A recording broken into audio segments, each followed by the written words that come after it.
ایک استعمال یا یوزیج ایسا کہ آپ استعمال بھی کر لیں گے چیز کو پھر بھی آپ کو اس کا خمس دینا، اور وہ ہے اسراف. کیا ایکسٹرا ویگن، وہ لفظ آپ نے بتایا تھا نا. چلیں، اسراف.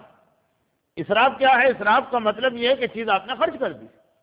خمس کا سب سے پہلا مسئلہ وہ یہ ہے کہ جو چیز آپ خرچ کر دیں اس پہ کوئی خمس نہیں.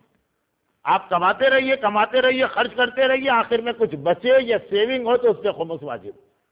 لیکن ایک خرچہ ایسا، ایک خرچہ کہ جس کے اندر آپ نے چیز خرچ کر دی، کچھ نہیں ہے آپ کے ہاتھ میں، لیکن شریعت کہتی ہے کہ یہ کچھ نہیں ہے، اس کے اوپر بھی خمس دینا، اور وہ ہے اسراف. اچھا، یہ یاد رکھیے کہ یہ ایک اصول ہے یا رول ہے شریعت میں کہ جو چیز آپ حرام طریقے سے کرتے ہیں اسلام اس کو نہیں مانتا ہے. آپ نے حرام طریقے سے پیسہ خرچ کیا $100، شریعت نے کہا ہم نہیں مانتے اس خرچے کو، گویا تمہارے ہاتھ میں. دیکھیں، بالکل ایسا ہی ایک مسئلہ نماز میں بھی آتا ہے. نماز میں بھی آتا ہے وہ مسئلہ کیا ہے، اور روزے میں بھی آتا ہے. وہ مسئلہ یہ ہے کہ جب کوئی آدمی مسافر ہو، میں اس ٹریک سے زیادہ نہیں ہٹوں گا، ایک مثال صرف دے رہا ہوں کہ اگر کوئی آدمی مسافر ہو اور وہ ساری کنڈیشن پوری کر دے تو اس کے اوپر سفر میں روزہ بھی ساقط ہے، نمازیں بھی تقریباً آدھی رہ جاتی ہیں، ایک مغرب اور فجر کو چھوڑ کر. لیکن کیا ہے پہلی شرط اس کے اندر کہ 28 مائلز کا یا 45 کلومیٹر کا اس کا سفر ہو. لیکن اگر سفر حرام کا سفر ہے، ہم حرام کا سفر اختیار کر کے 500 کلومیٹر دور پہنچے کیونکہ سفر حرام کا ہے، یعنی اگینسٹ شریعت ہے، اگینسٹ اللہ وش ہے، جو اللہ نے کہا اس کے خلاف ہم جائیں، تو شریعت کہتی ہے کہ 500 کلومیٹر دور تم ہو، ہم نہیں مانتے، سمجھتے تم ابھی یہیں پر ہو اپنے شہر میں، وہاں پر تم موجود ہو، فزیکلی وہاں پر ہو، لیکن اکارڈنگ ٹو شریعت غلط ہے یہ سفر.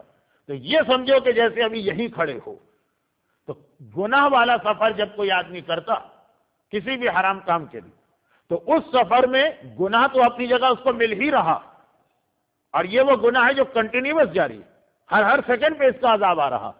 لیکن ساتھ میں اس پورے سفر میں نمازیں اس کو پوری پڑھنا، اور ساتھ میں اس سفر میں اس کو روزے پورے رکھنا. کیوں؟ اس لیے کہ چونکہ یہ سفر شریعت کی نگاہ میں غلط، تو یہ سمجھا جائے گا جیسے تم اپنی جگہ سے موو ہی نہیں ہو. پھر حرام سفر کسے کہتے ہیں، اس کی بہت ساری انٹرسٹنگ مثالیں بھی آتی ہیں، تو ادھر ہم نہیں جا رہے، ٹاپک بدل جائے گا. وہ مثال میں نے کیوں دی تھی؟ یہ سمجھانے کے لیے دی تھی کہ کبھی کبھار ہماری آنکھوں سے لگ رہا ہے کہ ایک کام ہو رہا، لیکن شریعت کہتی ہے کہ چونکہ اگینسٹ شریعت تم یہ کام کر رہے ہو، ہم یہ ایزیوم کریں گے، شریعت یہ ایزیوم کرے گی کہ کام نہیں ہو رہا. اسی میں فزیکلی نماز روزہ ہے تو پیسے کے اعتبار سے اسراف، پیسہ آپ کی جیب سے نکل رہا ہے، آپ کا بینک بیلنس کم ہوتا جا رہا.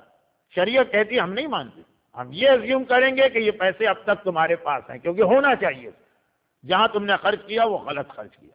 اس لیے ایک استعمال یا یوزیج ایسا کہ آپ استعمال بھی کر لیں گے چیز کو پھر بھی آپ کو اس کا خمس دینا، اور وہ ہے اسراف.